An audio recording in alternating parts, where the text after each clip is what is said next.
Hello friends hello friends, मैं सानी पांडे स्वागत करती हूँ आपके अपने चैनल सालनी बियॉन्ड स्टडी में। आज बात कर रहे होंगे हम फैमिली एंड कम्युनिटी के पेपर की, जिसको एक पार्ट आपका करा दिया गया है, जिसमें करीब 4 क्वेश्चन आपको कराए गए थे। और सेकंड पार्ट के अंतर्गत भी हम 1 घंटे की क्लास कर रहे होंगे। 1 घंटे में आपका जो भी 3 से 4 पेपर मतलब 3 से 4 क्वेश्चन कवर हो पाएगा, वो सारे क्वेश्चन आपको कराए जाएंगे। आपके सारे इंपॉर्टेंट क्वेश्चन जो होंगे आपके सिलेबस के अकॉर्डिंग, वो सारे आपको इसमें करवा दिए जाएंगे। आपका एक रिविजन सेशन होगा ये, जहाँ पर आप बहुत अच्छे से अपने सारे पॉइंट को क्लियर कर रहे होंगे। अगला क्वेश्चन है आपका, जिसमें आपसे पूछा गया है कि पारिवारिक प्रथाओं में परिवार की भागीदारी और परिवार की वकालत का क्या महत्व होता है। आप जानते हैं परिवार की भागीदारी का मतलब होता है, हमने आपको ऊपर पढ़ाया था कि परिवार सशक्तिकरण का क्या मतलब होता है। तो वहाँ पे मैंने आपको बताया था कि परिवार के सशक्तिकरण का मतलब होता है कि परिवार को जागरूक करना, परिवार को बच्चे के हित अनहित के बारे में समझाना, बच्चे की ज़रूरतों के बारे में बताना, बच्चे को उपलब्ध कराए जाने वाले संसाधनों की जानकारी देना, उनकी रूढ़िगत विचारधाराओं में परिवर्तन लाना, ये सब चीज़ें करके परिवार को सशक्त बनाना ही क्या कहलाता है, परिवार सशक्तिकरण होता है। और अगर परिवार सख्त रहता है तो परिवार की भागीदारी क्या होती है कि बच्चे के हितार्थ में, बच्चे के हित में, जैसे बच्चे के कल्याण के लिए परिवार सक्रिय रूप से बच्चे के साथ खड़ा रहे, बच्चे के हित अनहित में अपनी वकालत करता रहे कि बच्चे के लिए क्या बेहतर हो सकता है, उन सब चीज़ों में अपनी भागीदारी को सुनिश्चित करे। बच्चे के शारीरिक, मानसिक, जो है शैक्षणिक, हर प्रकार के विकास को बढ़ावा दे, उसको समर्थन प्रदान करे। यही प्रक्रिया परिवार भागीदारी कहलाती है। बहुत अगर सिंपल में समझना चाहें कि परिवार भागीदारी का क्या मतलब होता है, तो एक परिवार का अपने बच्चे के हित के लिए उसके हर एक अच्छे और बुरे काम में उसका सहयोग देना, उसके हर एक मतलब एक बेहतर डेवलपमेंट के लिए उसका हर कदम पर उसका समर्थन प्रदान करना, यही प्रक्रिया परिवार भागीदारी होती है। परिवार की भागीदारी जो होती है वो छात्र की सफलता के बीच एक ठोस संबंध होता है। कोई बच्चा अपने जीवन में कितना ज़्यादा सफल होगा वो डिपेंड करता है कि उसका परिवार उसको कितना ज़्यादा सपोर्ट कर रहा है। जैसे मान लीजिए कि एक बच्चा जो बहुत अच्छा है पढ़ने में, अगर उसको परिवार की सही भागीदारी मिल जाए, मतलब परिवार उसको सही और अच्छे से उसको गाइड कर सके, उसको एक बेहतर कोचिंग संस्थानों में डाल सके, ठीक है। तो अगर वहाँ पर परिवार आर्थिक रूप से भी मदद कर रहा है, भावात्मक रूप से मदद कर रहा है, ठीक है, पोषण की भी उचित व्यवस्था दे रहा है बच्चे को, तो वहाँ पर वो बच्चे अच्छे डेवलप कर जाएंगे, ठीक है। तो परिवार बच्चे की सफलता डिपेंड करती है कि परिवार कितना ज़्यादा बच्चे को सपोर्ट कर रहा है। अगर ऐसा हो कि बच्चे का मन तो है किसी बेहतर क्षेत्र में जाने का, लेकिन उसका परिवार उसका साथ नहीं दे रहा है, या फिर परिवार की नकारात्मक सोच है कि लड़कियां बाहर नहीं जा सकती, तो फिर आप कैसे जाओगी, या फिर इस तरह से हो सकता है कि वो आर्थिक रूप से मदद ना कर रहे हों, तो कहीं ना कहीं वो उतनी अच्छी सफलताओं को जो है वो नहीं छू पा रहा होता है, ठीक है। तो ये चीज़ें होती हैं कि अगर हमारे परिवार हमारे साथ खड़े रहते हैं, या परिवार एकदम जानकारियों के साथ लैस रहता है और फिर हमारे साथ अपनी भागीदारी को निभाता है, तो उससे एक बेहतर सफलता बच्चे पा सकते हैं। जब परिवार, घर और स्कूल दोनों जगह बच्चे की पढ़ाई में शामिल होते हैं, तो बच्चे स्कूल में भी जो है बेहतर प्रदर्शन कर सकते हैं। जैसे अगर मान लीजिए कि एक छोटा सा बच्चा है जो स्कूल जाता है, अगर उसके परिवार डेली बेसिस पे मतलब लगभग अधिकतर जो है वो टीचर से मिलते हैं, बच्चे के बारे में जानकारियाँ लेते हैं, क्या सुधार हो सकता है बच्चे में, के लिए क्या बेहतर हो सकता है, उसके बारे में जो टीचर्स हैं उनसे बराबर जो है वो कंसर्न करते रहते हैं। तो उससे क्या होगा कि वो बच्चे की प्रगति को जान पाएंगे कि हाँ बच्चे में कहाँ कितना बच्चे ने अच्छी प्रगति की कर रखी है, कहाँ पर बच्चे को सपोर्ट की जरूरत है। तो एक बेहतर जहाँ पे सपोर्ट की जरूरत होगी, सपोर्ट प्रदान करके उनकी सफलता के स्तर को बढ़ा सकते हैं। अनेक प्रकार की भागीदारी बच्चों की शैक्षणिक सफलता के लिए विशेष रूप से जो है वो फायदेमंद होती है। जितना अधिक माता पिता और जो समुदाय के लोग हैं वो अपनी भागीदारी देंगे बच्चे की गतिविधियों के लिए, तो छात्रों के सीखने में सुधार देंगे, ध्यान देंगे उन चीज़ों पर, तो उतना ही अधिक जो है वो छात्रों के सीखने में जो होता है वो सुधार होता है। वो मतलब ये कॉमन सी बात है कि अगर कोई फैमिली जितना ज़्यादा सपोर्टिव होगी अपने बच्चे को लेकर के, उस बच्चे का डेवलपमेंट जो होता है, ओवरऑल डेवलपमेंट उतना ही बेहतर होगा। सही पोषण देगा, सही विद्यालय में एडमिशन करवाएगा, सही कॉपी किताब ये सब टाइम पे अवेलेबल करवाएगा, तो उससे कहीं ना कहीं बच्चे की शैक्षणिक स्तर उच्च उच्च होता ही है। और जिन बच्चों के माता पिता स्कूल में उनके वकील होते हैं, वे स्कूल में अधिक आश्वस्त होते हैं और आगे बढ़ते हैं, और उनके बच्चे उतने ही लंबे समय तक स्कूल में रहते हैं और उनके उतना ही बेहतर जो है वो प्रदर्शन करते हैं। यहाँ पर वकील कहने का मतलब ये है कि अगर वो अपने बच्चे के हितार्थ के लिए, बच्चे के हित में खड़े रहते हैं, वो विद्यालय के साथ हमेशा बच्चे की प्रगति के लिए क्या जो भी बेहतर योजनाएं बनती हैं उसमें बच्चे का हित इसमें निहित होता है, उसमें अपनी अगर भागीदारी निभाते हैं तो उससे बच्चे का अच्छा प्रदर्शन बच्चे जो है वो करते हैं। तो इस जो परिवार है उस परिवार को भी चाहिए कि स्कूलों के संचालन और उन संचालन को नियंत्रित करने वाले कानूनों के बारे में जो है वो जानकार बने। और ये कोई भी माता पिता अपने बच्चे का बेहतर डेवलपमेंट तभी कर सकता है जब वो जागरूक होंगे, जब वो सशक्त होंगे, समझेंगे कि हाँ क्या हमारे बच्चे के लिए अच्छा है, क्या नहीं अच्छा है, क्या बच्चे की रिक्वायरमेंट है, ठीक है, क्या हम ऐसा तो नहीं है कि उनको अनावश्यक कोई ऐसी चीज़ दे दे रहे हैं जो उनके लिए अभी यूजफुल नहीं है। तो अगर स्कूल के द्वारा चलाए गए कार्यक्रमों का या स्कूल के द्वारा चल रही गतिविधियों का उनको बेहतर ज्ञान होगा तो ही वो बच्चे को बेहतर जो है वो सुविधाएं भी दे पाएंगे और बेहतर जो है वो बच्चे का डेवलपमेंट भी होगा। तो परिवार जो होता है, परिवार को विद्यालय की समस्त गतिविधियों में लगभग शामिल करना चाहिए, ठीक है। कुछ गतिविधियों को अगर हम छोड़ दें तो उन गतिविधियों को छोड़ करके बाकी सभी गतिविधियों में जो होता है वो परिवार की भी जो शामिलता होनी चाहिए, और ये तभी हो पाएगा जब परिवार जागरूक हो पाएगा और स्कूलों के साथ साथ काम करने की उनकी क्षमता के बारे में जो है वो आश्वस्त रहें। और मतलब पेरेंट्स को ऐसा भी चाहिए कि मतलब अगर विद्यालय अपने हिसाब से कोई ऐसी एक्टिविटी जैसे फील्ड ट्रिप कर रहा है तो वहाँ पर रोड़े ना अटकाए कि नहीं मैं अपने बच्चे को नहीं जाने दूंगा, या मेरा बच्चा अकेले कैसे जाएगा अपने बिना माता पिता के। तो इस तरह के अड़चन न लगाए, बल्कि वो इस बात को लेकर आश्वस्त रहे कि अगर स्कूल बच्चे के लिए कुछ कर रहा है तो वह बच्चे के हितार्थ में होगा, ठीक है। तो ये सब चीज़ों को ध्यान में रखें। परिवार इस तरह से एक सकारात्मक सोच के साथ अगर स्कूल के साथ जुड़ा रहेगा तो उसका बच्चे का बेहतर विकास होगा। पीटीए जो होता है मतलब पेरेंट्स टीचर जो मीटिंग होती है उसमें परिवार अपनी भागीदारी निभाए कि जब जब इस तरह के कार्यक्रम विद्यालय की तरफ से आयोजित किए जाएं, जैसे जो पेरेंट टीचर मीटिंग बुलाई जाती है तो वहाँ पर जो आपके टीचर्स मतलब जो आपके अभिभावक होते हैं वो उनको भी जाना चाहिए, क्योंकि वहाँ पर वो टीचर्स के साथ जो है वो कांटेक्ट में रहेंगे और वहाँ पर वो बच्चे की प्रगति को या बच्चे की लापरवाहियों को उनके बारे में जान सकेंगे।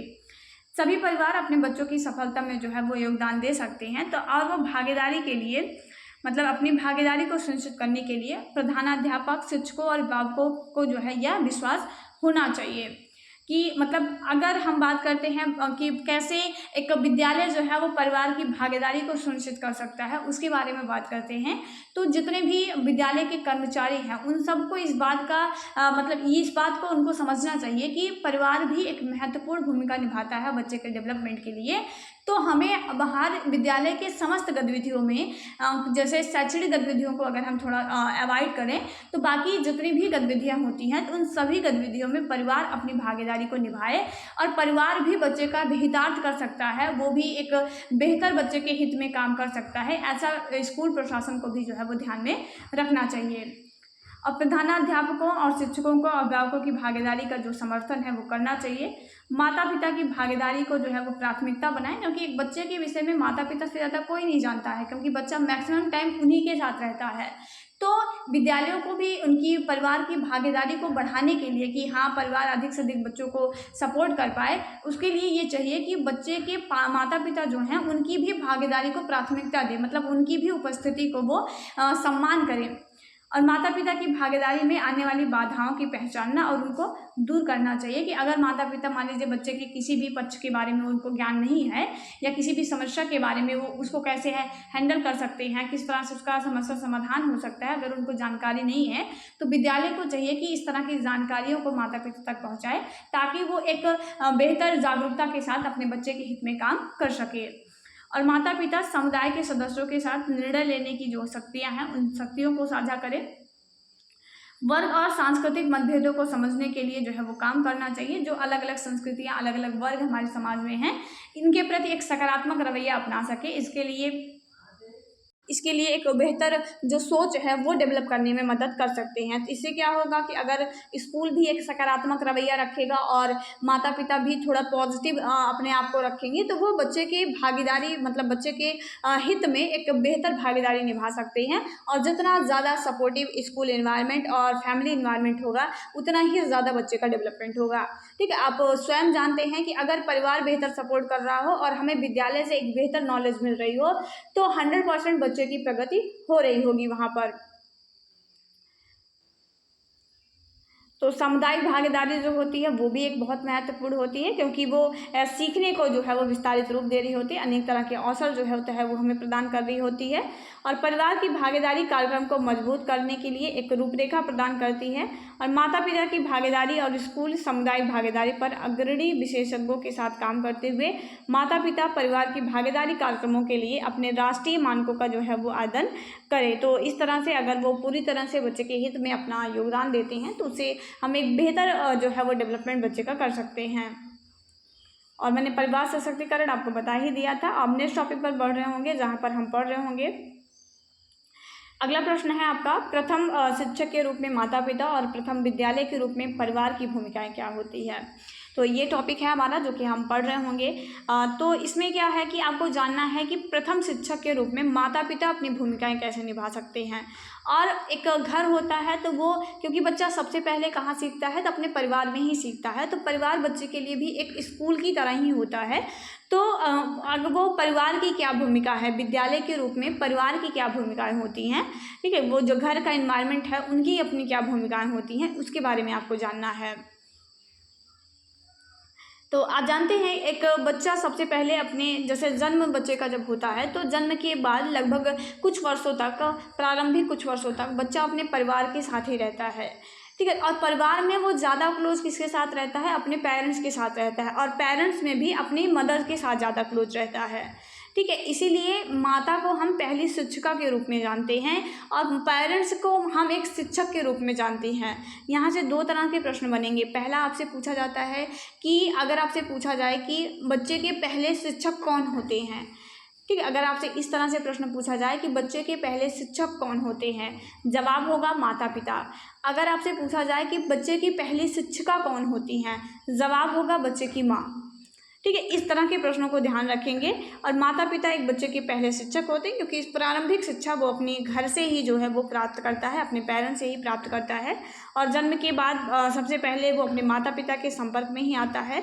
छोटे बच्चे अपने माता पिता और परिवार पर जो है वो निर्भर होते हैं। आपने पढ़ा होगा शैशवावस्था की विशेषताओं के बारे में, इन्फेंसी की कुछ विशेषताओं के बारे में आपने पढ़ा होगा। तो वहाँ पर आपने ये पढ़ा होगा कि इन्फेंसी में बच्चे क्या होते हैं, वो सेल्फ डिपेंड नहीं होते हैं बल्कि वो दूसरे पर डिपेंडेंट होते हैं, ठीक है। उनमें सेल्फ डिपेंडेंसी तो नहीं होती है कि वो अपना खुद का काम खुद से कर सके, ठीक है। यहाँ तक कि अपने दैनिक जीवन की जो क्रियाकलाप होती है उस दैनिक जीवन के क्रियाकलाप को करने के लिए भी वो अपने पेरेंट्स पर डिपेंडेंट होते हैं।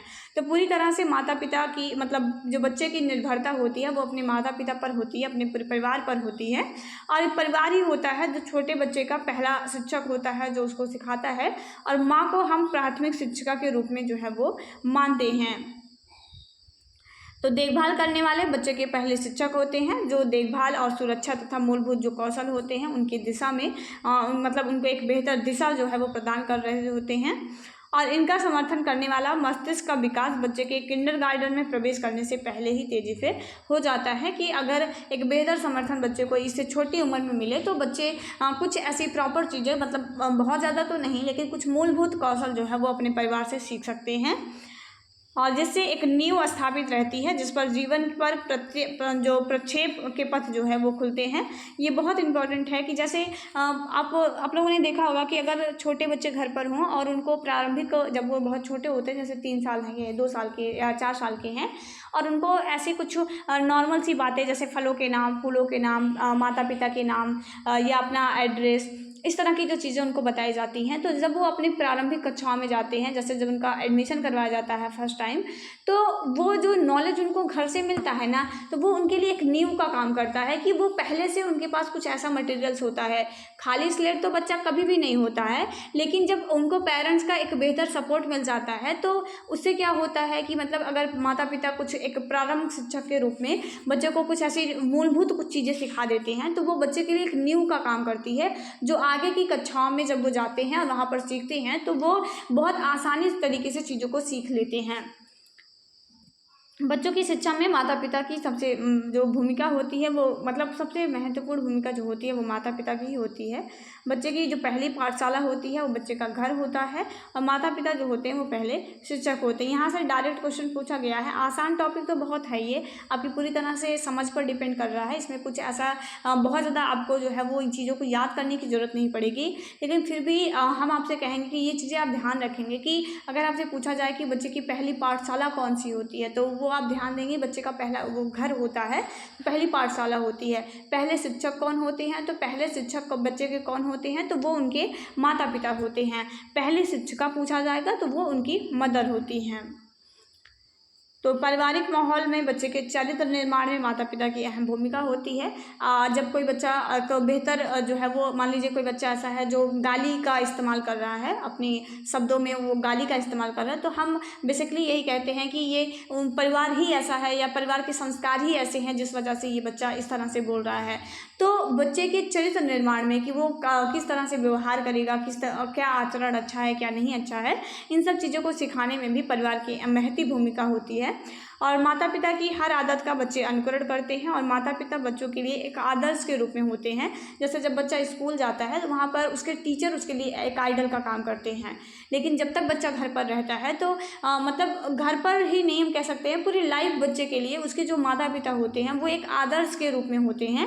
और बच्चा अपने माता पिता से अनुकरण के माध्यम से बहुत सीखता है। इन्फेंसी की विशेषता भी होती है कि बच्चे यहाँ पर क्या सीखते हैं, अनुकरण के माध्यम से सीखते हैं। सामने वाला अगर कुछ बोल रहा है, जैसे मान लीजिए घर पर बोला गया कोई वर्ड, तो उसे वो 2-3 बार दोहराते रहेंगे, तो इससे क्या होता है वो अनुकरण के माध्यम से चीज़ों को बच्चे सीखते हैं छोटी उम्र में। और माता पिता को देख करके तो वो बहुत सारी चीज़ों को सीखते हैं। तो माता पिता जैसा बिहेव करेंगे, जैसे मान लीजिए माता और पिता में दोनों में हमेशा लड़ाई हो रही है और वहाँ पे पिता जो है वो माता को एक गाली का प्रयोग कर रहा है, तो बच्चे भी वही गाली सीखेंगे, क्योंकि बच्चे यहाँ पे अनुकरण के माध्यम सीख रहे हैं।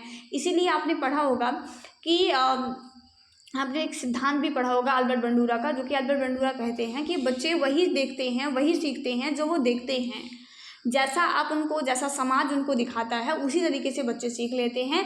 इसीलिए बच्चे के सामने कभी भी कोई भी ऐसी गतिविधि नहीं करना चाहिए जो कि उचित ना हो, क्योंकि अगर आप एक अनुचित गतिविधि को करेंगे तो उसी को बच्चा सीख लेगा, क्योंकि अभी वो अपनी लर्निंग स्टेजेस में है जहाँ पर वो अनुकरण के माध्यम से सीख रहा है। तो जो आप सिखा दोगे, उसको सही गलत का नॉलेज नहीं है कि क्या सही है क्या गलत है, जैसे जैसे आप सिखाते चले जाओगे वही वो सीख लेगा और अब आगे चलकर वही उसके लिए एक नींव का काम करेगी। अच्छी आदतें सिखाएंगे तो अच्छी नींव घर बनेगा, अगर अच्छी आदतें नहीं सिखाएंगे तो फिर उस तरह से उसका डेवलपमेंट भी अच्छा नहीं होगा। और माता पिता जो है वो बच्चे की रक्षा करने की काम करते हैं, पोषण की सुविधाएं जो हैं वो करते हैं और पूरी तरह से माता पिता एक रक्षक के रूप में भी अपनी भूमिका निभाते हैं।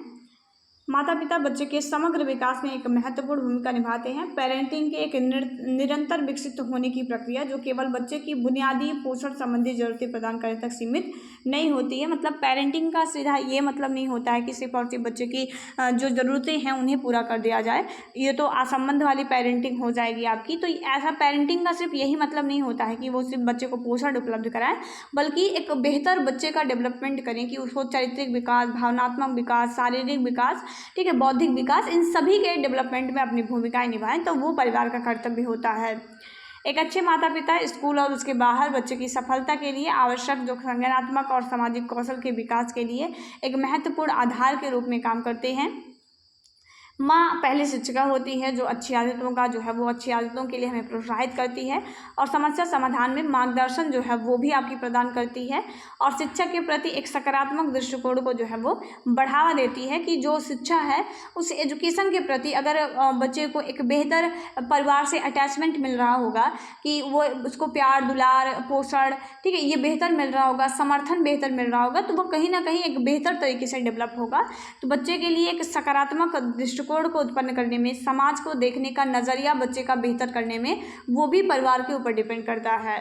जैसे ही एक बच्चा वयस्क अवस्था में प्रवेश करता है, एक शिक्षक के रूप में माता की जो भूमिकाएं होती हैं वो बढ़ जाती हैं। बच्चे की कैरियर के विकल्प को चूज करना, वित्तीय साक्षरता, जीवन कौशल पर मार्गदर्शन और सलाह प्रदान करने वाली की ओर जो है ये चीज़ें बदल जाती हैं। बच्चे छोटे रहते हैं तो वहाँ पर हमारे बच्चे को लेकर के जो गोल्स होते हैं वो थोड़े छोटे हो जाते हैं, हमारे सामने बच्चे को हैंडल करने की सिचुएशन थोड़ी कम रहती है, लेकिन जैसे जैसे बच्चे बड़े होते हैं बच्चे के लिए बहुत सारी ऐसी जिम्मेदारियां होती हैं जो माँ के ऊपर आ जाती हैं।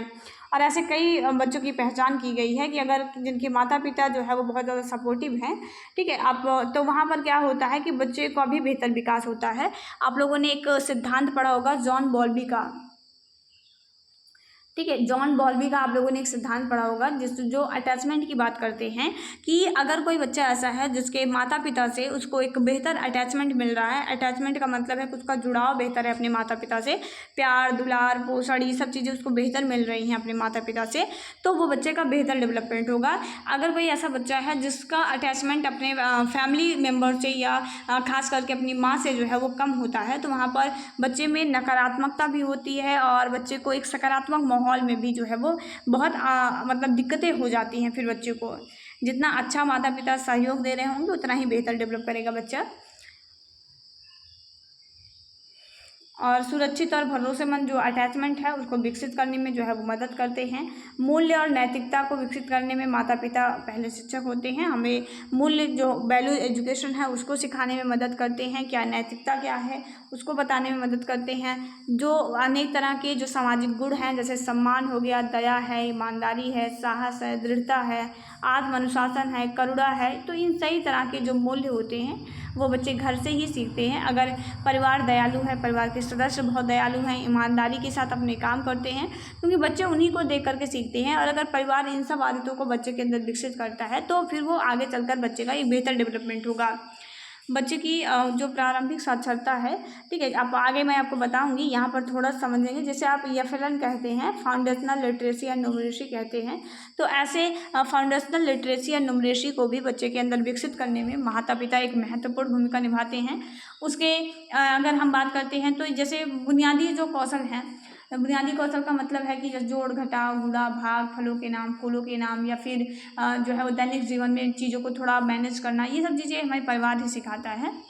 और 3 या 4 साल तक बच्चा किसी औपचारिक शिक्षण के अपने आसपास बोली जाने वाली भाषा को समझ सकता है और उनका उपयोग कर सकता है। सकारात्मक अनुभवों को प्रोत्साहित करना जो है वो ज़्यादा से ज़्यादा उससे सवाल पूछें, मतलब एक बेहतर तरीके से अगर हम बात करते हैं तो जितना ज़्यादा परिवार का अटैचमेंट बेहतर होगा उतना ही बेहतर परिवार, शारीरिक पोषण भी, भावात्मक जो लगाव है वो भी, शैक्षणिक स्तर भी, बौद्धिक विकास भी, ठीक है, तो इस तरह के जो डेवलपमेंट है इन सब में अपनी भूमिकाएं निभा सकता है।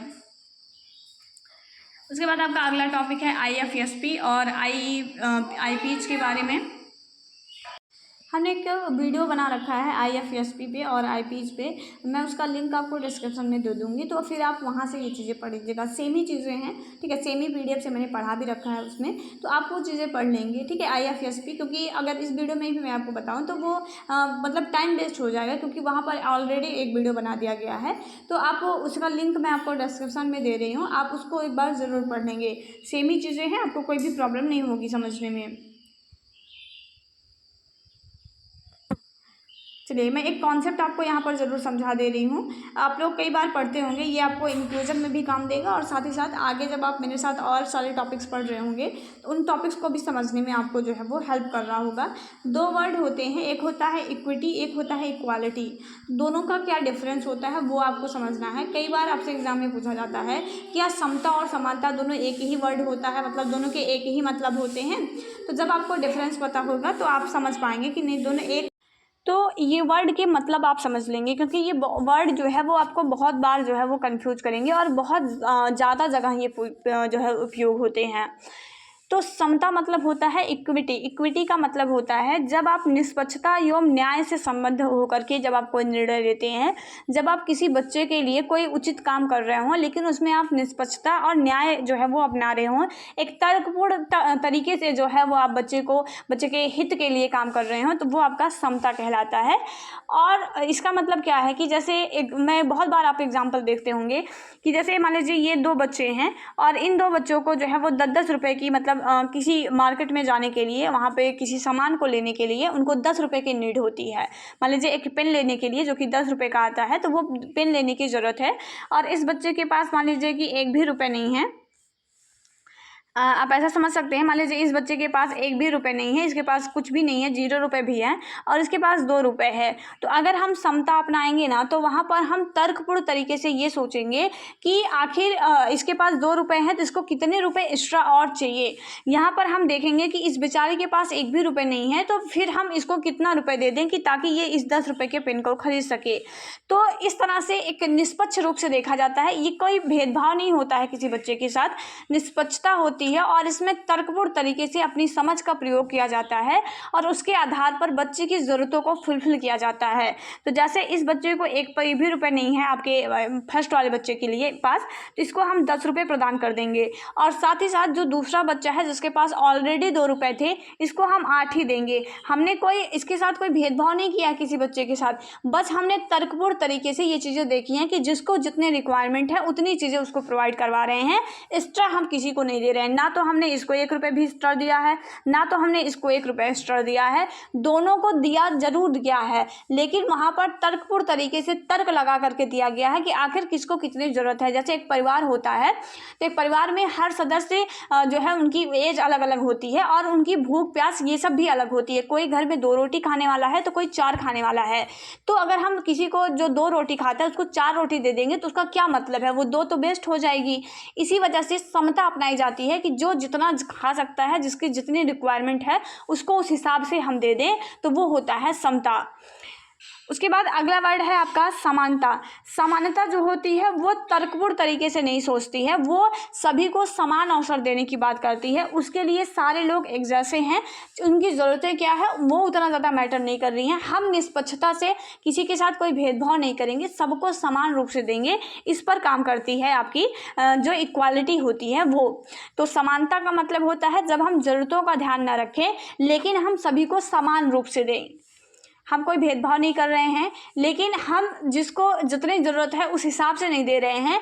हम अगर इस एक बच्चे को अगर हमने 5 रुपये दे दिया है तो हम इसको भी 5 देंगे, भले ही इस बच्चे के पास 10 रुपये और इस बच्चे के पास 50 रुपये है और उन लोगों को कोई भी मान लीजिए इस तरह से कोई भी 15 रुपये की चीज़ लेनी है, तो हम ये चीज़ें नहीं देखेंगे। हम उस सभी बच्चों को दोनों को हमने 5-5 दे दिया है, जबकि इसको ज़रूरत नहीं थी 5 रुपये, क्योंकि इसके पास ऑलरेडी इतने पैसे थे कि वो इस 15 रुपये की चीज़ को खरीद सकता था। लेकिन क्योंकि हम यहाँ पर समानता अपना रहे हैं तो हम क्या कर रहे हैं, दोनों को समान दे रहे हैं। हमारे लिए दोनों बच्चे हैं और दोनों को हम समान दे रहे हैं, ठीक है। तो ये आपका हो जाता है समानता।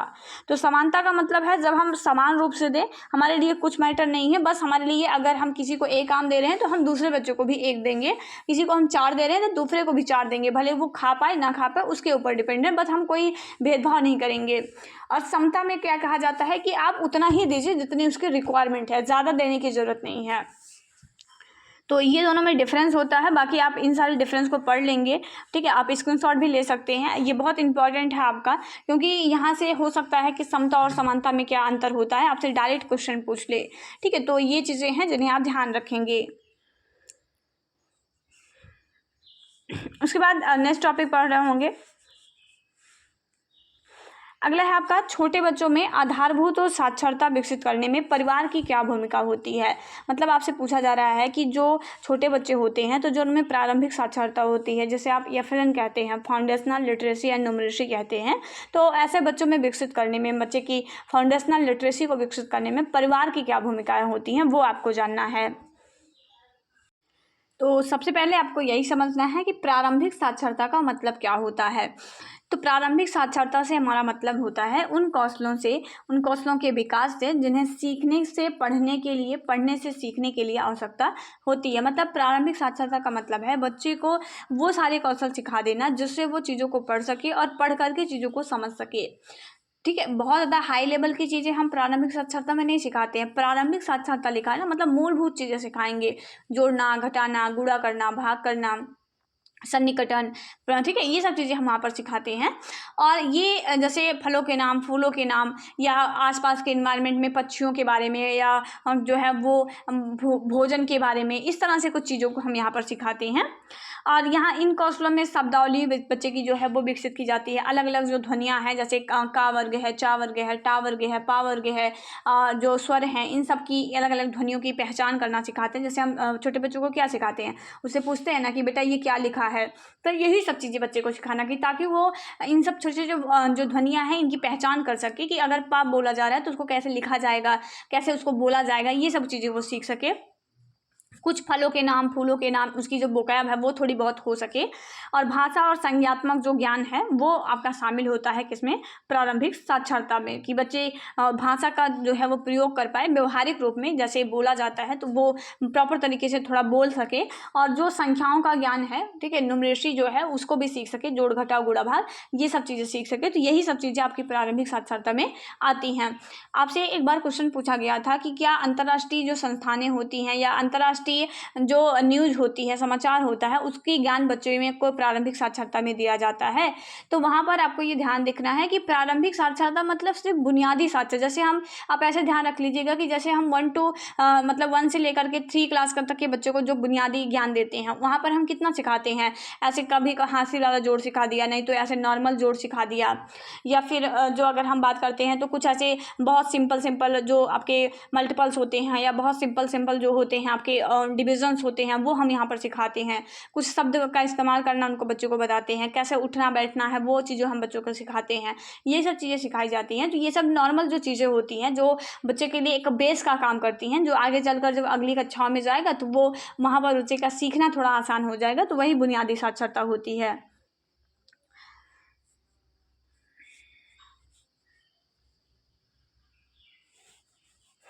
तो इसके लिए माता पिता अपनी कैसी भूमिकाएं निभा सकते हैं, तो जैसे अगर हम बात करते हैं तो आप लोगों ने LSRW के बारे में पढ़ा होगा, ठीक है, listening, speaking, reading and writing. तो ये 4 चीज़ों के बारे में पढ़ा होगा। तो इन 4 चीज़ों को बच्चे के अंदर डेवलप करने में परिवार की महती भूमिका होती है। परिवार बच्चे की लिसनिंग को डेवलप करने के लिए, मतलब उसके सुनने को डेवलप करने के लिए क्या कर सकता है, शिशुओं को अपने सभी सवालों के जवाब दे। जैसे बच्चे अगर कुछ भी पूछ रहे हैं तो वहाँ पर माता पिता को उन सभी चीज़ों का जवाब देना चाहिए, ताकि ज़्यादा से ज़्यादा बच्चे शब्दकोश को सुनेंगे तो उनके माइंड में याद हो जाएगा। जैसे हमने आपको ऊपर बताया कि बच्चे कैसे सीखते हैं, अनुकरण के माध्यम से सीखते हैं। और अगर बच्चे कोई भी सवाल पूछ रहे हैं और अगर फैमिली उनको अवॉइड कर रही है तो वहाँ पर बच्चे जो है वो अगली बार से वो सवाल करेंगे भी नहीं। और बच्चे जब तक सवाल करते हैं तो समझ लीजिए वो सीख रहे हैं। अगर उनका सवाल करना बंद हो गया तो समझ लीजिए उनका सीखना भी वहीं बंद हो जाएगा। एक इंटरेक्टिव क्लासरूम होगी जहाँ पर टीचर से लगातार बच्चे कनेक्ट कर रहे होंगे, लगातार पूछ रहे होंगे, तो वहाँ पर बच्चे बेहतर सीखते हैं, ठीक है। तो इसके लिए जब परिवार है, ऐसे परिवार में भी अगर परिवार जो है वो बच्चे को चाहता है कि ये बुनियादी कौशल बच्चे की अच्छी हो जाए, तो जितना ज़्यादा से ज़्यादा हो सकता है बच्चे के प्रश्नों के जवाब दिया जाए। बच्चे के वातावरण मतलब शरीर के अंग, कपड़े, भोजन, खिलौने, इन सब चीज़ों का नामकरण कर उनकी शब्दावलियाँ जो है वो बनाई जाएँ, कि बच्चे के हर एक पार्टिकुलर चीज़ के बारे में, जैसे एक मार्कर ही है तो उस मार्कर के बारे में बताया जाए, ताकि उसके ज़्यादा से ज़्यादा वोकैब जो है वो डेवलप हो सके। प्रतिदिन जो है वो तुकबंदी जो है वो करवाएं, और कहानियाँ पढ़ें, दृष्टांतों के बारे में उन बच्चों से बात करें, सीमित पढ़ें और जो है वो ताली बजवाएं। तो इस तरह से मतलब संगीत पढ़ें और जो है ताली बजवाएं, इन सब तरह की एक्टिविटियाँ करनी चाहिए, क्योंकि उससे माइंड जो होता है वो थोड़ा सा आपका एक्टिव हो जाता है ना। तो ये सब चीज़ें करनी चाहिए। बोलने के लिए क्या कर सकते हैं, मतलब उनकी स्पीकिंग के लिए कौन कौन से तरीके अपना सकते हैं फैमिली। तो बच्चों को अभिवादन और शिष्टाचार की जो प्रथाएं हैं उन चीज़ों के बारे में उन्हें जागरूक करें, उनको बताएं कि घर पर अगर कोई आ रहा है तो किस तरीके से आपको उनका अभिवादन करना है, या कहीं पे भी आप किसी दूसरे व्यक्ति से मिल रहे हैं तो उनका कैसे अभिवादन करना है, ठीक है, वो सब चीज़ें उनको सिखाएं। तो बंदी करने वाले को जो है वो प्रोत्साहित करें, शब्दावलियों का ज़्यादा से ज़्यादा विकास करें, रोज़मर्रा की वस्तुओं के नाम बोलने को जो है वो प्रेरित करें, और अधिक से अधिक बच्चों के साथ वार्तालाप में जो है वो समय बिताएं। तो जितना ज़्यादा हो सकता है बच्चे को जितना ज़्यादा लिसनिंग का, स्पीकिंग का आप टाइम देंगे, बच्चे की उतनी ही ज़्यादा वोकैब डेवलप होगी और प्रारंभिक साक्षरता हमारे लिए उतना ही बेहतर हो जाएगा। उसके बाद पढ़ने को प्रोत्साहित करें, बच्चों को ज़्यादा से ज़्यादा कहानियाँ, कविता, ये सब चीज़ें पढ़ने के लिए दें। क्यों हम आपसे बार बार कहते हैं कि अगर आप कोई भी एक सब्जेक्ट पढ़ रहे हो तो उसे 2-3 बार पढ़ो। मतलब 2-3 बार पढ़ने का मतलब है कि वो चीज़ें फिर आपके दिमाग में बैठ जाएंगी। जैसे हम कविताएँ पढ़ने तो उसमें बहुत सारे वर्ड आते हैं, या कभी कभार होता है हमको उसकी मीनिंग नहीं पता है, या फिर मीनिंग पता रहती है। तो अगर मान लीजिए मीनिंग पता है या फिर नहीं भी पता है, तो हमारे पास एक नया शब्दकोश वहाँ पर डेवलप हो जाएगा। जितना ज़्यादा हम पढ़ेंगे, जितना ज़्यादा लिटरेचर हम पढ़ेंगे, उतना ही हमारे पास वोकैब होगी, और वोकैब अच्छी होगी तो बोलने के कौशल ऑटोमेटिक डेवलप हो जाएंगे। उसके बाद लेखन को प्रोत्साहित करें, मतलब लिखने के लिए भी बच्चे को बहुत सारा मतलब अवसर दें। उसको लिखने के साथ खेलने का भी प्रोत्साहित करें, जिससे बेहतर मोटर कौशल का विकास हो जाए। ठीक है, मतलब हमें सिर्फ बच्चों को एक मानसिक रूप से ही नहीं तैयार करना है, फिजिकली भी बच्चों को फिट करना है। तो वहाँ पर ज़्यादा से ज़्यादा खेलने के अवसर दें, और खेलने के बाद बच्चों को जो है वो टाइम टू टाइम जो पढ़ने का भी जो उसको पूरा सहयोग मिलना चाहिए। छोटे बच्चों को विभिन्न उपकरणों जैसे क्रेयॉन, पेंसिल, मार्कर, पेन, इन सब से चित्र बनाने और दैनिक जीवन में इन सब चीज़ों का अवसर प्रदान करें। ड्राइंग, कॉलिंग और स्क्रिबल राइटिंग को जो है वो ज़्यादा से ज़्यादा महत्व दें। तो इस तरह की जो आपके हम कह सकते हैं बच्चे के अंदर बुनियादी साक्षरता है, वो ये चारों कौशल LSRW के जो कि साक्षरता के कौशल होते हैं, इनको डेवलप करने में परिवार अपनी भूमिका निभा सकता है। अगला आपका है कि समावेशी शिक्षा को सुगम बनाने में परिवार की क्या भूमिकाएं हैं। पूरा पेपर ही आपका फैमिली एंड कम्युनिटी है, और बहुत आसान पेपर है आपके लिए ये। ठीक है, बस आपको अपनी मतलब ज़्यादा से ज़्यादा वोकैब आप मजबूत करें। इन सब चीज़ों को 3 4 बार जो है वो पढ़ें। ये रटने का प्रयास ना करें, बस समझ करके अपनी पढ़ाई करें, और फिर एग्ज़ाम में फिर अपनी ही समझ को वहाँ पर प्रदर्शित करें। ठीक है, रटेंगे तो फिर आप चीज़ों को भूल जाएंगे, और ज़्यादा हम रट भी नहीं सकते ऐसा जो है चीज़ों को। तो लेकिन अगर हम समझ लेते हैं तो समझ के पढ़ेंगे तो हमें सारी चीज़ें बहुत अच्छे से याद रहेंगी। तो सबसे पहले इसमें 2 वर्ड आए हैं, मतलब एक वर्ड आया है आपका समावेशी शिक्षा। समावेशी शिक्षा आप सब परिचित होंगे, इंक्लूसिव एजुकेशन आप फर्स्ट ईयर में भी बहुत सारी बार नाम सुने होंगे, और सेकेंड ईयर तो आपका पूरा एक पेपर ही है इंक्लूसिव एजुकेशन का, जो कि मैं आपको उसका भी रिवीजन इसी तरीके से करवा दूंगी। तो समावेशी शिक्षा को सुगम बनाने में परिवार की क्या भूमिकाएं होती हैं, वो आपका जानना है। तो सबसे पहले हम जानेंगे समावेशी शिक्षा क्या होती है। तो समावेशी शिक्षा का मतलब होता है जहाँ पर बिना किसी भेदभाव के हम सभी प्रकार के बच्चों को, चाहे वो डिसेबल हो, अनुसूचित जनजाति के बच्चे हों, ग्रामीण क्षेत्र के बच्चे हों, शहरी क्षेत्र के बच्चे हों, आर्थिक रूप से बहुत वेल मेंटेन वाली फैमिली से हों, या बहुत कमज़ोर आर्थिक स्थिति हो, मतलब ओवरऑल कोई भी स्टूडेंट हो, हम जब सभी को उनकी ज़रूरत के हिसाब से नीड बेस्ड यहाँ पर दिया जाता है। जो समता होती है ना, उस समता के हिसाब से दिया जाता है। ऊपर मैंने आपको समता कॉन्सेप्ट बताया कि समता में ज़रूरत के ध्यान रखा जाता है। समता में क्या किया जाता है, ज़रूरत का ध्यान रखा जाता है कि बच्चे की जो नीड है उस नीड को फुलफिल करने पर काम किया जाता है। तो जब कोई ऐसा एजुकेशन सिस्टम हो जहाँ पर पहली बात तो बिना किसी मतलब बच्चे पर कोई रिस्ट्रिक्शन ना हो कि कौन सा बच्चा आ सकता है कौन सा नहीं, सारे बच्चे आ सकते हैं, ऐसा कॉन्सेप्ट रखता हो, साथ ही साथ सभी की ज़रूरतों को पूरा करके एजुकेशन देता हो, तो उसे हम समावेशी शिक्षा कहते हैं। ठीक है, तो समावेशी शिक्षा जो है वो विकलांग बच्चों के लिए एक अतिरिक्त सहायता के प्रावधान के साथ नियमित कक्षाओं में विकलांग बच्चों और गैर विकलांग बच्चों के साथ एकीकृत करके सभी विकलांग छात्रों के अधिकारों की जो है वो रक्षा करती है, कि जितने भी बच्चे हैं उन सभी विकलांग बच्चों के, या कोई भी सामान्य बच्चा भी है तो उन सभी बच्चों के हितों की रक्षा करती है, और एक सामान्य परिवेश में ही, एक जो सामान्य विद्यालय की कक्षाएँ होती हैं उसमें सभी बच्चों को एक साथ बैठा करके ही एजुकेशन दिया जाता है, वही आपकी समावेशी शिक्षा होती है। और इस समावेशी शिक्षा की सफलता को सुनिश्चित करने में एक महत्वपूर्ण कारक होता है आपका परिवार, परिवार का समर्थन और परिवार की भागीदारी। समावेशी शिक्षा मतलब कि समावेशी शिक्षा पहली बात तो ऐसा है कि हर जगह अवेलेबल नहीं होती है, और अगर अवेलेबल भी है तो वहाँ पर माता पिता की भागीदारी जितना बेहतर होगी, बच्चे की एजुकेशन वहाँ पर उतना बेहतर होगी। माता पिता जो होते हैं वो छात्र के पहले शिक्षक होते हैं, जो उन्हें हर तरह से शिक्षित करते हैं। इसीलिए आज की आवश्यकता है कि विकलांग बच्चों के माता पिता का कहना है कि विकलांग बच्चों की शिक्षा कैसे प्रदान की जाए चाहिए। तो समावेशी शिक्षा नीति के कार्यान्वयन की योजना में माता पिता को शामिल करना आवश्यक हो जाता है। जैसे बहुत सारे माता पिता ये सोचते हैं कि हम विकलांग बच्चों के साथ, मतलब हमारे विकलांग बच्चे हैं तो सामान्य बच्चों के साथ कैसे पढ़ सकते हैं, या फिर अगर मान लीजिए सामान्य बच्चों के माता पिता हैं, तो अगर वो सामान्य बच्चों के भी माता पिता हैं तो सामान्य बच्चे के माता पिता क्या सोचते हैं कि हमारे सामान्य बच्चे हैं और ये विकलांग बच्चों के साथ पढ़ेंगे तो उनकी सोच भी ऐसी हो जाएगी, या फिर विकलांग बच्चों के साथ ये कैसे पढ़ सकते हैं। ठीक है, तो ऐसी सोच दोनों की होती है। तो इन दोनों की सोच को बदल करके अगर ये दोनों की सोच अच्छी होगी तो मतलब वो अपनी भागीदारी को सही तरीके से निभा रहे होंगे, दोनों लोग, चाहे वो सामान्य बच्चे के पेरेंट्स हों चाहे वो विकलांग बच्चे के हों, तभी हम विकलांग मतलब ये जो आपका समावेशी का कॉन्सेप्ट है उसको हम बेहतर कर सकते हैं। तो माता पिता जितना ज़्यादा भागीदारी निभा रहे होंगे, जितना सकारात्मक दृष्टिकोण से भागीदारी निभा रहे होंगे, उतना ही बेहतर हम बच्चे का डेवलपमेंट कर सकते हैं। इसीलिए परिवार के मतलब समावेशी शिक्षा की जो नीतियाँ होती हैं उनमें परिवार को शामिल करना बहुत ज़रूरी हो जाता है।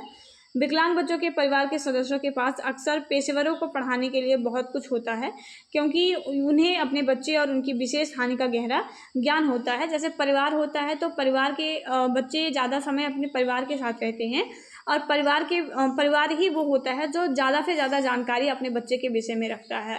तो अगर परिवार सशक्त है और जागरूक है और अपनी भागीदारी को एक समावेशी शिक्षक जो बच्चों को पढ़ा रहे हैं समावेशी शिक्षा में, ऐसे शिक्षकों के साथ वो शेयर करता है, तो बच्चे के लिए और से बेहतर जो चीज़ें हैं वो की जा सकती हैं। तो समावेशी शिक्षा सेवाएं सभी को अपनाती हैं, इसमें किसी के साथ कोई भेदभाव नहीं होता है, और माता पिता की जो सक्रिय भागीदारी होती है वो बच्चे से संबंधित सभी निर्णय लेने में शामिल होने पर बच्चे को एक सकारात्मक जो ऊर्जा है वो प्रदान करती हैं कि बच्चे एक बेहतर तरीके से एक सकारात्मक एनवायरनमेंट में सीख लें। इसके लिए परिवार बहुत महत्वपूर्ण होता है। परिवार अगर एक बेहतर माहौल देता है, बच्चे का बेहतर समर्थन देता है, समावेशी शिक्षा में चल रही शिक्षाओं की को समझता है, उसको अपनाता है, तो बच्चे की एक बेहतर डेवलपमेंट कर सकते हैं। अगला आपका है कि समुदाय की अवधारणा क्या है और कितने प्रकार का आपका ये समुदाय होता है, उन चीज़ों को आपको जानना है। तो समुदाय क्या है? जैसे हम सभी जो है वो एक सामाजिक प्राणी हैं, हम सब एक समाज के अंग होते हैं, एक अभिष्ट अंग होते हैं हम समाज के, और समाज के सभी सदस्य अपनी विशेष योग्यताओं और आवश्यकताओं के कारण एक दूसरे पर जो है मतलब एक दूसरे से जो होते हैं वो भिन्न होते हैं। मतलब समाज, हम सभी एक सामाजिक प्राणी हैं क्योंकि हमें समाज में ही रहना है। समाज से अलग रह के व्यक्ति का कोई भी अस्तित्व नहीं होता है, तो हम सभी समाज में रहते हैं। तो समाज की और हम सभी की अलग अलग आवश्यकताएं होती हैं। हम सब समाज के अंग हैं और हमारी सभी की अपनी अलग अलग आवश्यकताएं होती हैं, और हम इन्हीं आवश्यकताओं की पूर्ति हेतु एक दूसरे पर निर्भर भी रहते हैं। हमारी ज़रूरत आपसे तो आपकी ज़रूरत हमसे, इस तरह से एक दूसरे के साथ हम क्या रहते हैं, कनेक्टेड रहते हैं। हम सभी की अलग अलग ज़रूरतें होती हैं और हम सब आपस में एक दूसरे के साथ जुड़ करके अपनी ही ज़रूरतों को पूरा करते हैं। तो इसीलिए समाज में जो होती है वो समाज में अलग अलग तरह के लोग हैं, अलग अलग तरह की उनकी ज़रूरतें हैं, लेकिन सब एक दूसरे से मतलब एक तरफ से अपने ही एक दूसरे की ज़रूरतों को सहयोग दे करके अपना विकास कर रहे होते हैं। इसलिए कहा जाता है कि समाज में अनेकता तो है कि अलग अलग लोग हैं, अलग अलग लोगों की आवश्यकताएं हैं, लेकिन वो सब एक ही मंच पर आकर के अपनी ज़रूरतों को पूरा करते हैं। तो ये सब इनमें अनेकता में भी एकता पाई जाती है। तो समाज का कोई भी सदस्य अकेला अपनी तथा अपने परिवार की आवश्यकताओं की पूर्ति स्वतः के प्रयास से भी नहीं कर सकता है, कि कोई ऐसा समझे कि वो अकेला ही जो है वो काफ़ी है अपने परिवार को चलाने के लिए या खुद के डेवलपमेंट के लिए, तो ऐसा नहीं होता है। उसे किसी न किसी समाज का अंग ज़रूर बनना पड़ेगा। वो व्यवसाय करने जाएगा तो वहाँ पर किसी समुदाय का अंग बनेगा। वो समाज में सांस्कृतिक कोई कार्यक्रम करेगा तो वहाँ पर भी उसको समाज की ज़रूरत पड़ेगी। तो समाज की ज़रूरत सभी को होती है, समाज के बिना किसी का कोई अस्तित्व नहीं होता है, और इसके लिए वह समाज के अन्य सदस्यों का भी जो सहयोग है वो प्राप्त करता है। अपनी ज़रूरतों के लिए हम सभी एक दूसरे पर जो है वो डिपेंडेंट होते हैं। और समुदाय का जो मतलब होता है वो साधारणतः हम इस शब्दों में लेते हैं कि कोई भी विशिष्ट जाति, धर्म, संप्रदाय जो है उससे ये समाज का जो मतलब है वो लगाया जाता है कि समाज जो समुदाय होता है वो क्या है, वो लोगों का एक समूह होता है जिनकी अपनी एक विशिष्ट जाति, अपना एक विशिष्ट रहने खाने का तरीका, एक विशिष्ट संप्रदाय से जो है वो होते हैं। जैसे हम जैन समुदाय, सिख समुदाय, मुस्लिम समुदाय, हिंदू समुदाय, ठीक है, तो इस तरह से हम करते हैं। ये अलग अलग रूप में हो सकते हैं। तो समुदाय की अगर हम बात करते हैं तो समुदाय शब्द की जो उत्पत्ति है लैटिन भाषा के जो कम्युनिटी है, ठीक है, समुदाय मतलब एक हिंदी वर्ड है और ये इंग्लिश वर्ड कम्युनिटी से, इसका इंग्लिश वर्ड होता है कम्युनिटी होता है। तो कम्युनिटी जो है वो एक लैटिन भाषा के शब्द से निकला है, जैसे कैम एंड म्यूनस कहते हैं, ठीक है। तो कैम एंड म्यूनस आपका ये होता है, ये लैटिन भाषा के एक शब्द से निकला है, जैसे कैम एंड म्यूनस कहते हैं। यहाँ कैम का अर्थ होता है टुगेदर, मतलब एक साथ, और म्यूनस का अर्थ होता है सर्विंग। तो मतलब जब हम सब एक साथ रह करके एक दूसरे की आवश्यकताओं को पूरा कर रहे हैं, एक दूसरे को अपनी अपनी सेवाएं दे रहे होते हैं, तो उसी से जो है वो समुदाय का निर्माण होता है। जैसे हम आपको अपनी सर्विस दे रहे हैं, आपको पढ़ाने का काम कर रहे हैं, आप हमें अपनी सर्विस देते हैं, आपके लाइक, शेयर एंड कमेंट से, वो आपकी सर्विस है, ठीक है। तो आप मेरे ऊपर डिपेंडेंट हैं, तो हम आपके ऊपर डिपेंडेंट है। हम दोनों ही एक दूसरे की आवश्यकताओं को पूरा करने के लिए एक कम्युनिटी का निर्माण कर रहे हैं। तो समुदाय का अर्थ क्या है? समुदाय का अर्थ है जो एक साथ मिलकर के रहते हैं। समुदाय एक निश्चित भूभाग में निवास करने वाले लोगों का एक समूह होता है, मनुष्य जो है वो एक निश्चित भूभाग में अपने आसपास में रहने वाले व्यक्तियों के साथ ही संबंधों की स्थापना करता है तथा उन्हीं के साथ अपना जीवन जो है वो व्यतीत करता है। समुदाय को हम इस तरह से लेते हैं कि जिनकी मतलब लोगों का ही समूह, जिनकी लगभग एक जैसी सामाजिक आर्थिक स्थिति रहती है, इनके सांस्कृतिक कार्यक्रम लगभग एक जैसे रहते हैं, तो वो सारे लोग मिलकर के एक समुदाय का निर्माण जो है वो कर रहे होते हैं। एक परिभाषा इंपॉर्टेंट है आपके लिए जिन्हें आप याद रखेंगे, जिसे ऑसबर्न और ब्रूस मेंसर के अनुसार की परिभाषाएं हैं, जिसमें कहा गया है कि समुदाय जो है वो व्यक्तियों का एक समूह होता है, मतलब ऐसे लोगों का एक समूह होता है जो एक सन्निकटन भौगोलिक क्षेत्र में रहते हैं, मतलब जिनकी एक भौगोलिक क्षेत्र की एक समरूपता रहती है, मतलब एक निश्चित भौगोलिक क्षेत्र में वो रहते हैं, जिनकी गतिविधियां एवं हितों के समान केंद्र हो सकते हैं तथा जो जीवन के महत्वपूर्ण कार्यों को इकट्ठा मिलकर करते हैं। जैसे मान लीजिए उनकी सांस्कृतिक कार्यक्रम भी लगभग एक जैसे रहेंगे कि छठ पूजा या ये सब जो चीज़ें हैं वो लगभग एक जैसी ही उनकी रहती है, उनकी बोली भाषा भी लगभग आपको एक जैसी ही मिलेगी। तो इस तरह के जो लोग होते हैं जो मिल करके एक मतलब इस तरह के लोगों का जो एक समूह होता है उसे ही हम समुदाय कहते हैं। तो समुदाय जो होता है उसकी कुछ विशेषताएं हैं वो हम देखेंगे कि समुदाय में क्या होता है, एक निश्चित भूभाग होता है। समुदाय में निश्चित होता है कि हाँ इतने क्षेत्र में एक लिमिटेड एरिया होता है अपना समुदाय का, और व्यक्तियों का ये समूह होता है। समुदाय में लोग रहते हैं, लोगों से ही ये समुदाय बनता है। इनके अंदर सामुदायिक भावना होती है, मतलब एक दूसरे की आवश्यकताओं को पूरा करने के लिए या एक दूसरे की भावनाओं को समझने या उनको एक दूसरे की भावनाओं का जो है वो प्रोत्साहन करने की क्षमता इनके अंदर होती है। हर समुदाय के अपने कुछ सर्वमान्य नियम होते हैं, हर समुदाय अपने कुछ नियम कानूनों को जो है वो रखता है। कुछ विशिष्ट नाम होता है, जैसे जैन, मुस्लिम, सिख, ईसाई, इस तरह के कुछ विशिष्ट नाम होते हैं हर एक प्रकार के समुदाय के। ये अलग अलग प्रकार के समुदाय हो सकते हैं। इसमें अस्थायित्व तो पाया जाता है, ठीक है। जो समुदाय के सदस्य होते हैं, जो समुदाय लोगों का समूह जो समुदाय का निर्माण करता है, उनमें अस्थायित्व का गुण पाया जाता है। अनिवार्य सदस्यता होती है, मतलब अगर आप किसी कम्युनिटी में हैं तो आप उस कम्युनिटी के एक अनिवार्य मेंबर होते हैं। और इनमें समानता पाई जाती है कि बहुत सारी चीज़ें आपको इसमें सिमिलर देखने को मिलेगी, जैसे बोली हो गए, खाने पीने का ढंग हो गया, ठीक है, रहने का तरीका हो गया, कपड़े पहनने का ढंग हो गया, ये सब लगभग आपको समान देखने को मिलता है। उसके बाद समुदाय के प्रकार की बात करते हैं तो मुख्यतः दो ही प्रकार के आपके समुदाय होते हैं। जो समुदाय होते हैं वो मुख्यतः दो प्रकार के समुदाय हमें देखने को मिलते हैं। पहला आपका होता है ग्रामीण समुदाय और दूसरा आपका होता है शहरी समुदाय। तो समुदाय दो प्रकार के होते हैं, एक आपका ग्रामीण समुदाय होता है, दूसरा आपका क्या होता है, शहरी समुदाय होता है। तो ग्रामीण समुदाय का मतलब है जो गांव में निवास कर वाले लोगों के द्वारा जो समुदाय का निर्माण होता है वो ग्रामीण समुदाय होता है। शहरी समुदाय का मतलब होता है जो एक बड़े नगर या महानगरों में निवास करने वाले लोगों से मिलकर के जो समुदाय बनता है उसे हम क्या कहते हैं, शहरी समुदाय कहते हैं, ठीक है। तो ये ध्यान रखेंगे, ग्रामीण मतलब जो गांव में रह करके एक समुदाय का निर्माण करते हैं। गांव में भी बहुत सारे अलग अलग समुदाय हो सकते हैं, ठीक है। तो गांव में रह करके लोगों का जो एक समुदाय बनता है उसे हम ग्रामीण समुदाय, नगरों या महानगरों में रह करके जो समुदाय का निर्माण होता है उसे हम नगरीय या शहरी समुदाय कहते हैं। अलग अलग समुदाय की अलग अलग विशेषताएं होती हैं। अगर ये लॉन्ग टाइप में पूछा जाएगा तो आप इन्हीं सारे पॉइंट को जो है जो आपको समझाया जा रहा है उससे आप डिस्क्राइब कर देंगे, बट अगर शॉर्ट में पूछा जा रहा है तो ये सारे पॉइंट ही इंक्लूड करके आगे बढ़ सकते हैं।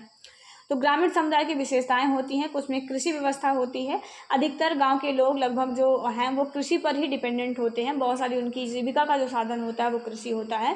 तो ग्रामीण समुदाय की एक विशेषता होती है कि उनका जो मुख्य व्यवसाय होता है वो कृषि होता है। बहुत कम लोग होते हैं जो कृषि को छोड़ करके कोई और काम कर रहे होते हैं, लेकिन अधिकतर लोगों का व्यवसाय वहाँ पर कृषि ही होता है। ऐसे लोगों के अंदर प्राकृतिक निकटता पाई जाती है कि जो ग्रामीण समुदाय के लोग होते हैं वो, क्योंकि वो ज़्यादातर कृषि पर डिपेंडेंट होते हैं और उनको रहने के लिए एक खुला माहौल मिलता है, ठीक है, मतलब एक खुला माहौल होता है, तो वहाँ पर उनकी प्रकृति से निकटता जो है वो आपकी ज़्यादा होती है।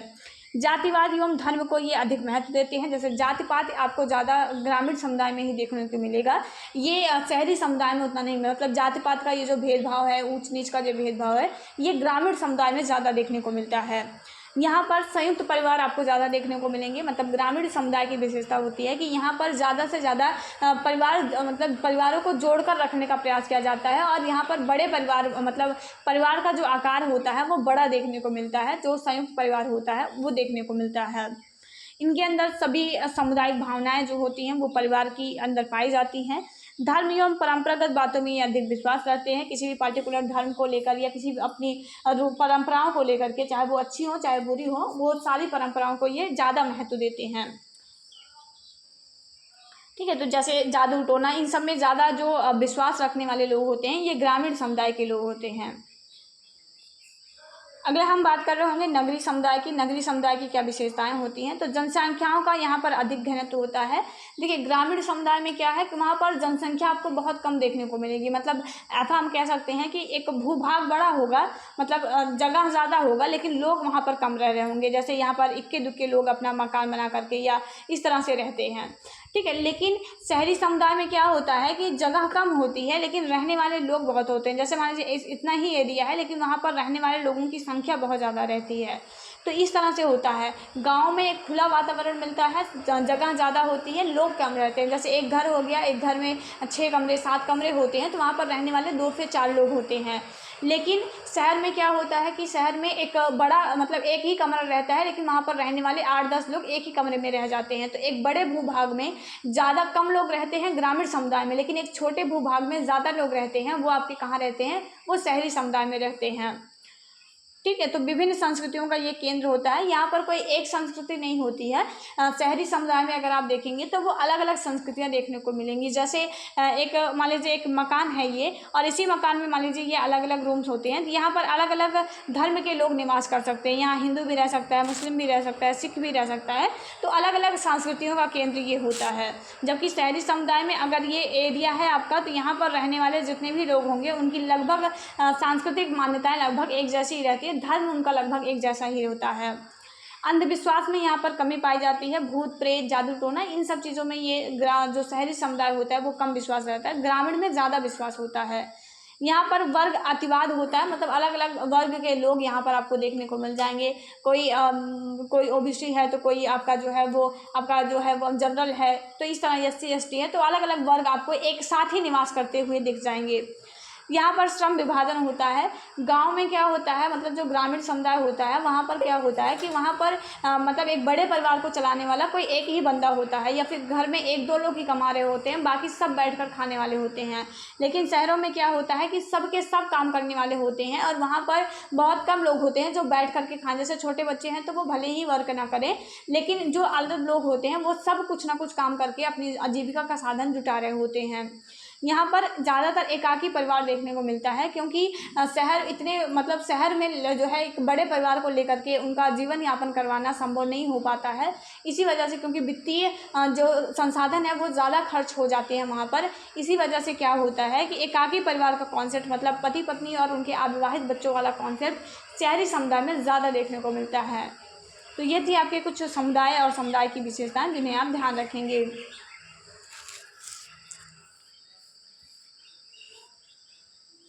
अगला क्वेश्चन है आपका, समुदाय आधारित समावेशी विकास कार्यक्रम से क्या तात्पर्य है और इसकी आवश्यकताओं पर प्रकाश डालें। आपने CBID कार्यक्रम पढ़े होंगे, तो उसी CBID कार्यक्रम के बारे में आपसे पूछा जा रहा है।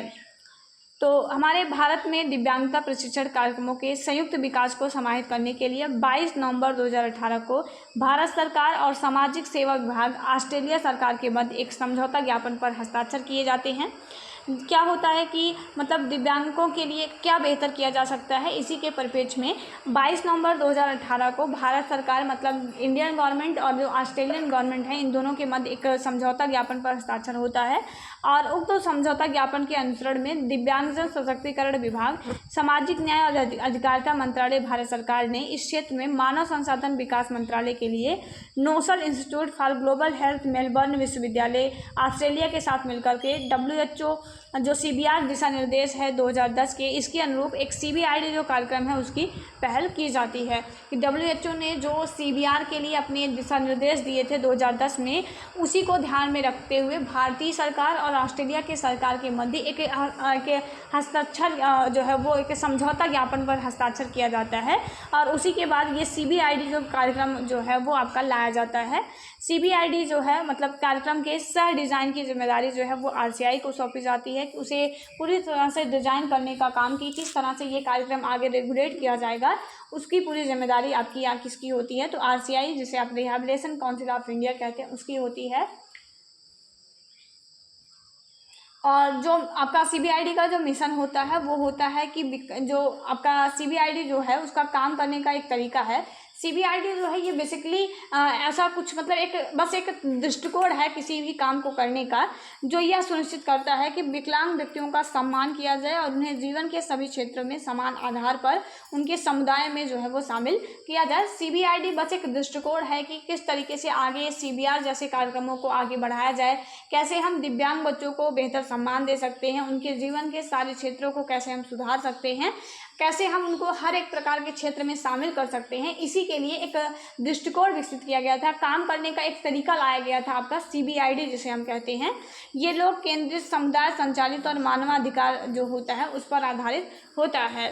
तो सीबीआईडी क्या है, एक काम करने का एक तरीका होता है। तो जो हमें आगे जो है वो चीज़ों को कैसे करना है, दिव्यांग बच्चों के लिए क्या बेहतर हम कर सकते हैं, इसके लिए ही डेवलप किया गया था।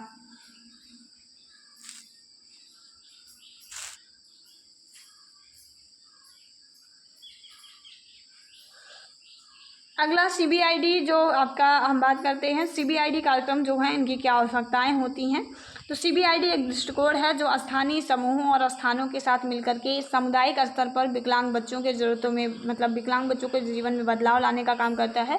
जैसे जो सीबीआर कार्यक्रम होते हैं ना, तो इन्हीं सीबीआर कार्यक्रमों को कैसे बेहतर तरीके से लागू किया जा सकता है उससे के लिए डेवलप किया गया था सीबीआईडी, जिसे आप कम्युनिटी बेस्ड इंक्लूसिव डेवलपमेंट कहते हैं, वो आपका है।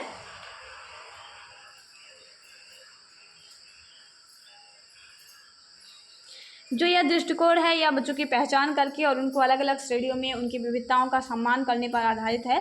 सीबीआईडी जो कार्यक्रम है वो सीबीआर के रूप में वर्णित पहले के कार्यों को बढ़ावा और मजबूती प्रदान करते हैं। जो आपका कम्युनिटी बेस्ड रिहेबिलिटेशन है कि समुदाय पर ही मतलब समुदाय के अंदर ही जो समुदाय के संसाधन हैं उनका इस्तेमाल किया जाए, समुदाय के लोगों के द्वारा ही बच्चे की हित में जो है वो काम किया जाए, उसी को और ज़्यादा मजबूती देने के लिए सीबीआईडी कार्यक्रम लाया गया था। भारत और ऑस्ट्रेलिया सरकार के मध्य एक ज्ञापन हुआ था, एक हस्ताक्षर हुआ था, जिसमें कहा गया था कि कैसे हम WHO का जो ये दिशा निर्देश है 2010 का WHO का जो ये सीबीआर को लेकर दिशा निर्देश है, कैसे इसको हम बेहतर कर सकते हैं। इसी के लिए सीबीआईडी जो कार्यक्रम है इन पर हस्ताक्षर जो है वो आपका किया गया था, और ताकि हम सीबीआर के जो कार्यक्रम हैं उनको बेहतर कर सके और उसको जो है एक मजबूती प्रदान कर सके और एक बेहतर समावेशी, उत्तरदायी और जवाबदेह समुदाय को जो है वो हम प्रोत्साहित कर सके। इसी के लिए सीबीआईडी आपका लाया गया था। तो सीबीआईडी जो कार्यक्रम में स्वास्थ्य, शिक्षा, आजीविका, सामाजिक और सशक्तिकरण गतिविधियाँ परिवर्तन लाने के लिए स्थानीय सरकारों और विकलांग लोगों के साथ मिलकर के जो काम करना इसमें शामिल होता है। तो ये बेसिकली बच्चे की शिक्षा के लिए, बच्चे के स्वास्थ्य के लिए, बच्चे की शिक्षा के लिए, बच्चे के स्वास्थ्य के लिए, सामाजिक सशक्तिकरण के लिए और बेहतर गतिविधियाँ बच्चे को परिवर्तन करने के लिए, तो इन सभी के लिए आपका ये लाया गया था सीबीआईडी कार्यक्रम, जिसे आप कम्युनिटी बेस्ड इंक्लूसिव डेवलपमेंट कहते हैं। तो ये एक दृष्टिकोण था कैसे हम बेहतर तरीके से बच्चे का जो कल्याण है वो कर सकते हैं। तो ये था आज का आपका पूरा लेक्चर, जिसमें आपने कुछ 4 से 5 क्वेश्चनों को देखा हुआ है। आप इन सारे प्रश्नों को अभी अच्छे से कवर करिएगा और इन सभी प्रश्नों को अच्छे से आप तैयार करिएगा। बहुत इंपॉर्टेंट प्रश्न है ये और बहुत मेहनत के साथ आपके लिए ये सारे जो चीज़ें हैं वो डेवलप की गई हैं, बनाए गए हैं। तो आप इन सभी चीज़ों को बहुत अच्छे से पढ़िएगा और एग्ज़ाम में बहुत सारे चांसेस हैं कि यहाँ से ही अगर आपको जो ये 10 से 12, 15 क्वेश्चन कराए जाएंगे, ठीक है, ये आपको बहुत ज़्यादा हेल्प करेंगे आपके एग्ज़ाम में। तो चैनल पर नए हैं तो सब्सक्राइब जरूर कर लीजिएगा और बेल आइकन को जरूर प्रेस कर लीजिएगा अगर चैनल पर नए हैं, क्योंकि जो भी लेटेस्ट अपडेट RCI की या फिर हम बात कर सकते हैं कि जो भी आपके इस तरह के आपके रिवीजन क्लासेस होती हैं वो आपको डेली बेसिस पे आपको प्राप्त होती रहेंगी। तो मिलेंगे एक नया वीडियो में किसी नई जानकारी के साथ, तब तक अपना ख्याल रखिएगा। जय हिंद, वंदे मातरम।